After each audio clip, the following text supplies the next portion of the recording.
আৰু এনেকৈ ভাল পাওঁতে পাওঁতে কেতিয়াবা কিছুমান সংগী বুলি কোৱা, পাৰ্টনাৰ বুলি কোৱা, বা ভাল পোৱা প্ৰেমিকজন বুলি কোৱা বা প্ৰেমিকাজন বুলি কোৱা মাজ পথতে হেৰাই যায়, নহয় জানো? বহুত মানুহে হেৰায়, বহুতেই হেৰাই যায়।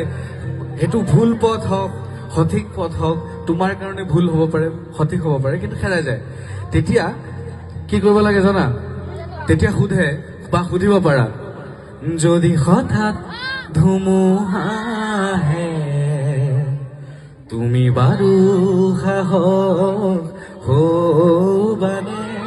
যদি হেৰাই যাওঁ জীৱনৰ বাটত উভতাই আনিব পাৰিবানে? তুমি আৰু মই যিদিনা আমি হম আল ফুলে মৰমবোৰ বুকুতে